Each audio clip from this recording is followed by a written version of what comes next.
This picture is my whole family. They're my uncle that been here since in the 1960s. They start farming, and there's about 100 plus of us. 80% of those people still work at the farm. And a lot of the younger kids went on to become professionals.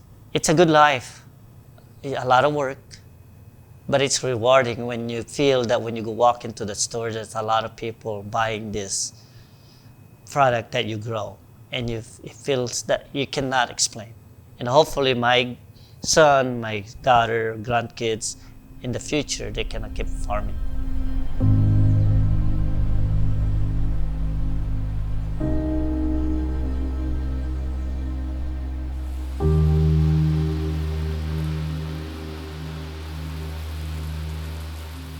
I've been doing this for 40 years. My neighbors, I see a lot of them are going broke. Apples, cherries, there's no one in the farm industry are making any money. And the sad thing is, we work so hard, but it's not how we farm, how we work. The cost of farming is so expensive. We almost lost the farm.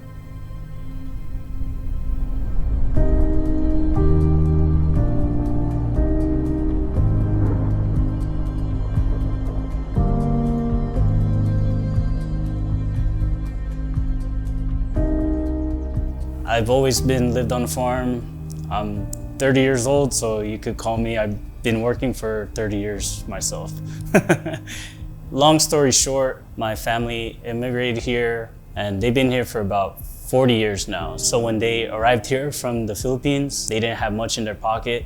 The very next day, they're in the fields, picking vegetables, packing produce, and 40 years later, they built this massive warehouse that distributes to Walmarts, Kroger's, and Safeways throughout the Northwest and throughout the United States. When you're an immigrant, what we did, we tried to survive, tried to adjust from the Philippines to America's lifestyle. We started working and tried to bring some money to the family, tried to survive. A lot of it, we got lucky. Maybe lucky and hard work, a good combination.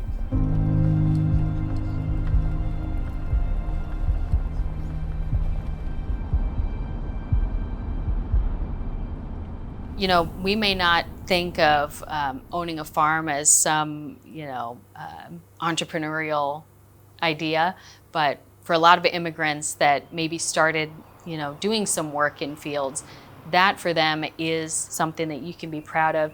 And with, increasing regulation, a lack of understanding of how this industry works, we have really diminished that opportunity, for that next generation and for the immigrant worker who just wants to achieve the American dream and own some land and be a successful farmer themselves.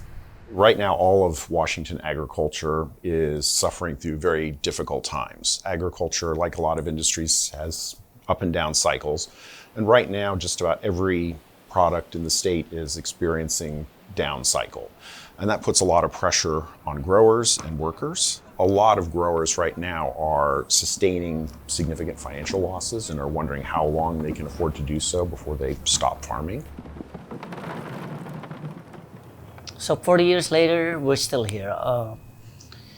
We now farm about 1,900 acres. We employed 300 plus employees. It's been good. But the last few years we struggle because of the implementation of the Washington overtime rules.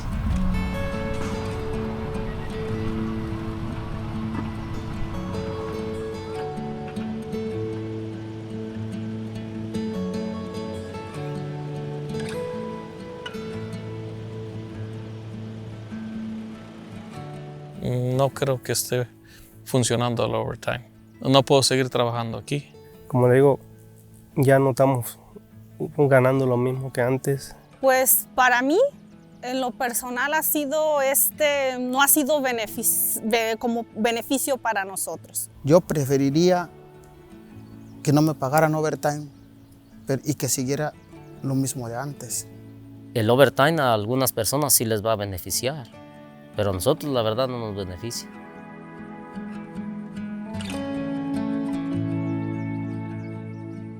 2021, our payrolls between 5 to 5.5 million. 2022, it went up to close to 7 million. 2023, it went up to 8.6 million.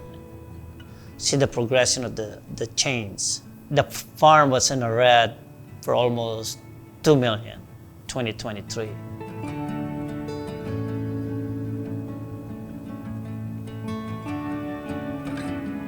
We finally decided to cut down hours, and we work mainly 40 hours a week.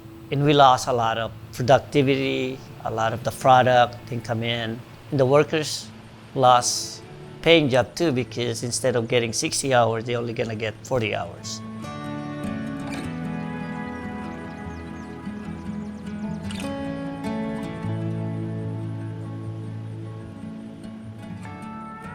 When a lot of these proposals come out and bills first get passed, they all seem like great worker benefits, right? And who doesn't want a worker to have more or benefit more and get more out of their occupation and their job?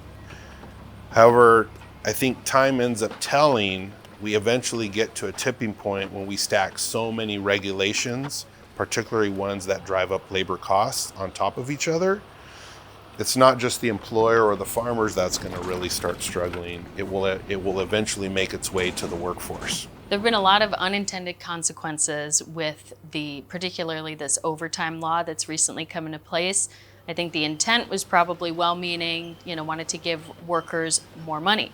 Unfortunately, the result has been less money for workers. Agriculture is a commodity industry, and so the price is set for them. Paying workers more is not an option, unfortunately, for a lot of these farm owners. And as has happened in other states that have tried these overtime laws, what ends up happening is the workers themselves end up making less.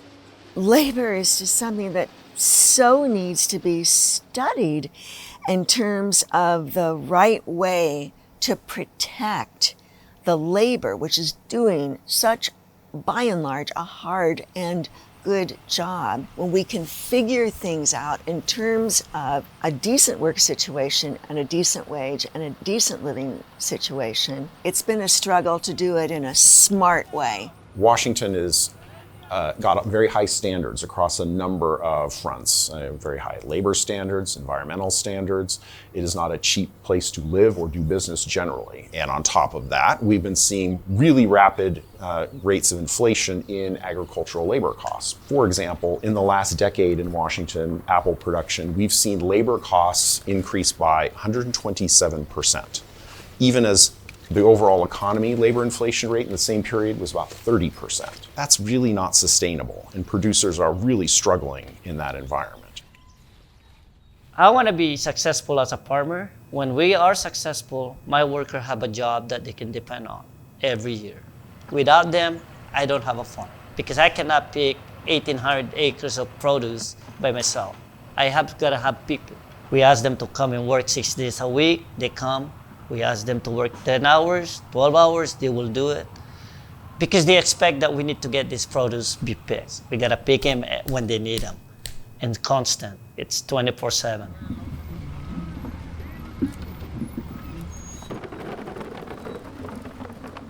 We grow corn, watermelon. They say we have the best watermelon in Washington State. When you buy stuff during the winter and compared to what Imperial grows during the summer months, it's night and day.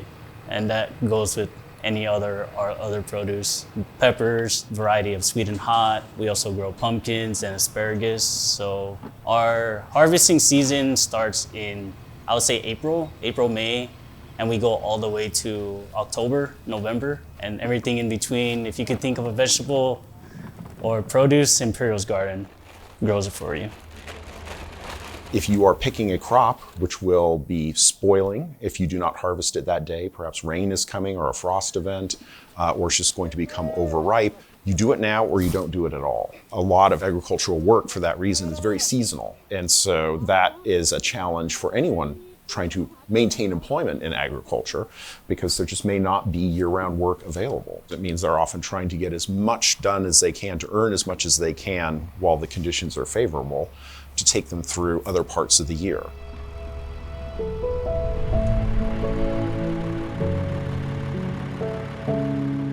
Each farm represents a legacy, represents hard work and dedication to that particular industry. And that comes from your workers, your workforce. They are the backbone of any operation. They enjoy that community, the culture that they're around, the excitement of seeing products in the store that they had, their physical hands-on. They brought it to market. We say employees, but deep down, they're also like our second family. This is hard work, like farming, and we just want to make sure that they're well taken care of. My employees do deserve it. They deserve every penny. I wish I could pay them more. You know, it sounds weird as a business owner, business manager to say that, but you know, these guys, they work hard, but it just gets difficult when the price of produce kind of stays stagnant. A lot of the workers that we have has been here for 10, 15 years. We provide them a job for 10 months, and they're really happy. And I don't mind paying them. Paying is not the issue. Where do I get the money to pay them? That's the toughest part. But we always take care of our workers. They always come back because we treat them well. And that's the key. As a farm, especially as small farms, as they contemplate closing their doors, telling that to your loyal employee, hey, I don't know if I'm going to make it this next year. I don't know. I've had a loss for the last 2 years. You know, I don't know if I can take a third. And so that has created a lot of concern for farm workers to try to figure out, well, what's next? What are we going to do? Where do we go for help? So it's a lot more questions than there are answers at this moment. Pues nosotros venimos a este país con la intención de trabajar y pues queremos aprovechar el tiempo de la estadía en este país para poder pues lograr cumplir nuestras metas y para nosotros a veces entre más rápido mejor también. Para todas las personas que han trabajado aquí realmente muchos andan renegando que se van a ir a buscar otro lado donde haya más horas, entonces los más que hacen es de irse a buscar otro lado para poder sobrevivir. Otros años te dejaban meter las horas que más se pudiera o que pudieras trabajar, y ahora con estas nuevas reglas que ha habido, pues han acortado las horas, pues también nosotros nos tenemos que ajustar a ese presupuesto que llega a nuestro hogar por medio de nuestro trabajo. Como te dijera, amarrándose poquito uno en gastar, pues, porque no es lo mismo ya. Trabaja uno a gusto aquí en el campo, ajá, pues, porque puede trabajar en otros lugares, pero pues a uno le gusta aquí el campo. Trabaja uno a gusto y todo, por eso está uno aquí.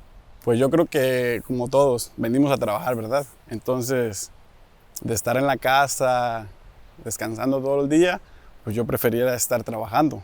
No importa trabajar 10, 11 horas, no importa que no me pagaran el overtime. Lamentablemente no se llevan económicamente, lamentablemente pues yo digo que sí nos ha afectado.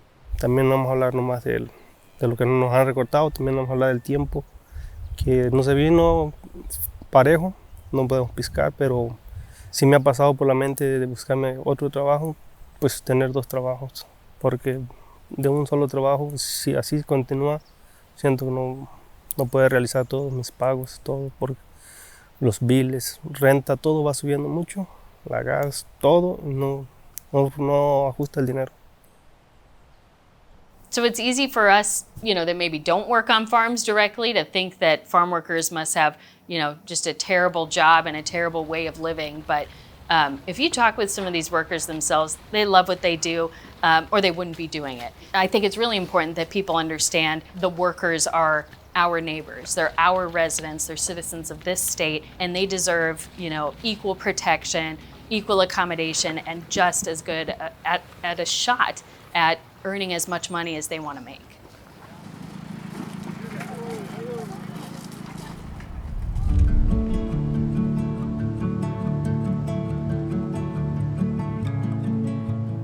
So growing up, there was a lot of other farmers around us and orchardists, but within the last couple years or so, when overtime came, a lot of them had to shut their doors because your profit margins are so minimal already. You're into debt or you're into so much money even before the produce even pops up from the ground, you know, from the greenhouse to the diesel, to the drip tape, to the water, land leases. I mean, you're in for so much money and you're just hoping that the produce you put in the ground produces enough for you to cover the bills.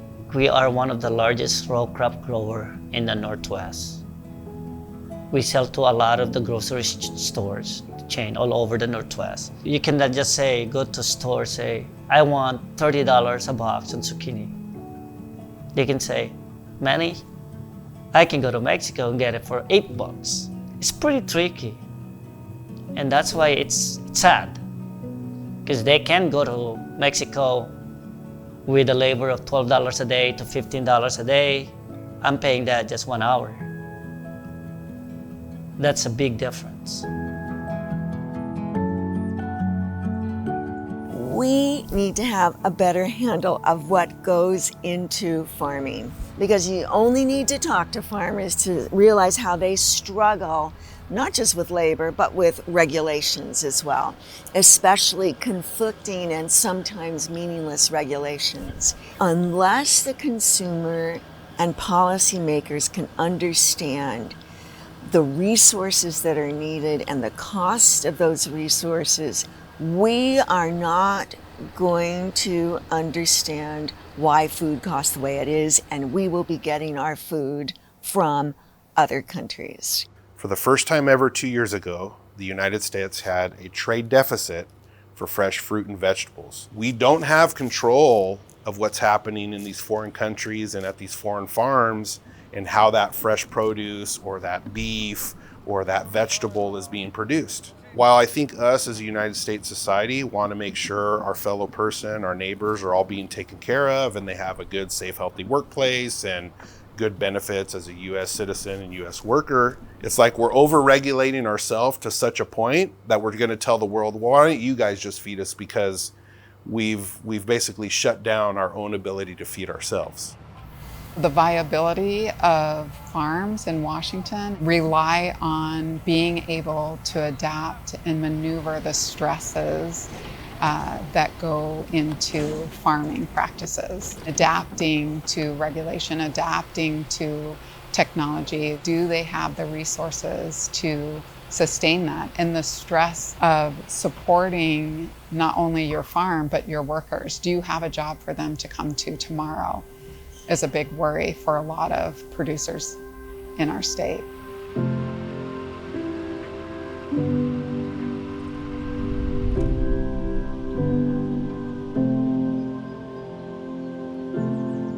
Some of the things people don't think about when we have farm loss is that most of our farms are in rural communities that have been built on the back of the agricultural industry. The first immediate impact, besides the farm going under, is all of those workers there are now displaced. Now you've just gutted the income for that family who is also on the brink, and they are left to now figure out, where do I go work?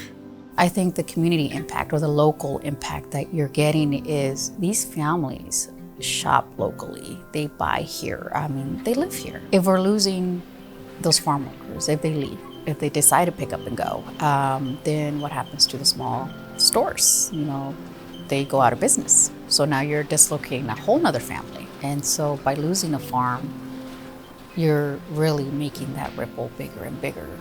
Slowly but surely, families suffer.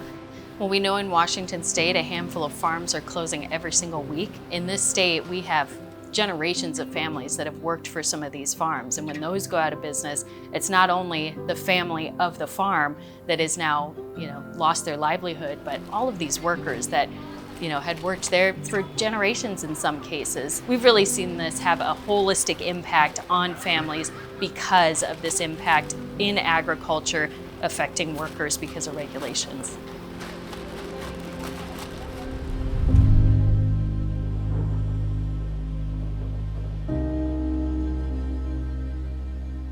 En este tiempo quería comprar una casa aquí, un terreno, algo, pero pues con esta Ahora de que nos afectó de overtime, pues ya no se puede porque eso no voy a poder dar los pagos de la casa o terreno que compre. Porque pues ahora nos recortaron las horas y no sale ya para los pagos. Ya no es lo mismo como antes de que te daban horas como diciendo uno lo que pudiéramos hacer, se daba eso, y eso ya afectó mucho a lo que es a mi familia. Si no nos dan horas, es menos trabajo, menos dinero, y eso es lo que nos podía afectar a largo plazo. Entonces, a lo que voy es de que nosotros venimos de muy lejos, y para que nos den poquitas horas, pues sí, como que ahora sí que, ¿cómo le diré? Mermó todo. Yo seguiría trabajando normal, pero no quiero el overtime. En tiempos atrás ellos venían, trabajaban muchas horas, llevaban más dinero para su casa. Pero si sigue siendo todo así, ellos van a trabajar menos y van a llevar menos dinero para su casa. El trabajo lo va a hacer, pero los afectados van a ser nosotros, los trabajadores. We really need to work on our definition of sustainability, which has got to include intergenerational farming. Those farmers and families and the communities are stewards of the land, and so we owe it to ourselves to keep Washington in farming, in agricultural production, because we know from an ecological perspective, it is so important to have that open space.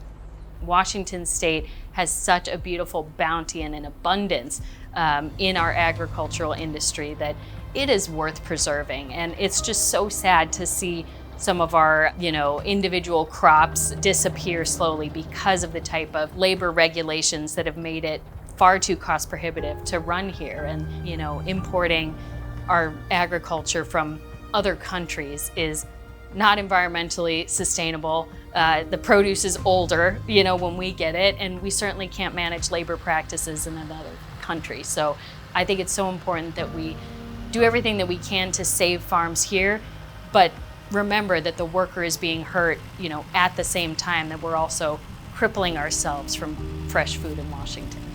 You can go to a point in regulation where you drive activity out of the highly regulated areas and make it just so uncompetitive that activity stops in those areas and moves somewhere else. And you actually see a net reduction in standards and in benefits to the folks you're trying to advocate for. I think that it is incumbent upon everyone who votes in our state, and whether in the legislature or on their ballot, to think about the impacts on our food system.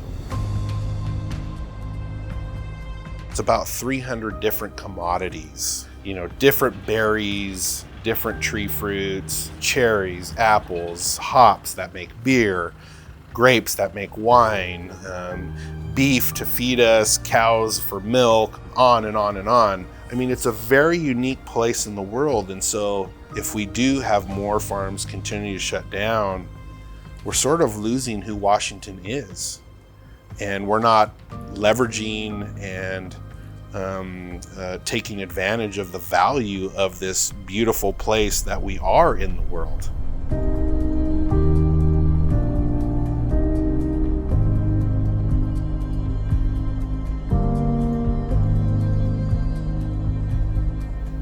The worst thing we could do is we close our doors, because it's not just closing the doors on the owners, but it's also closing the doors on 350 other families, employees that we employ, so we're doing our best not to, but in case the government of Washington increases this, decreases that, then as a plain and simple, it's hard to stay in business when you're always red, always trying to play catch up. That's the hard part. We've been here for 40 years. If my family farm shut down, well, you lose 350 people job-wise.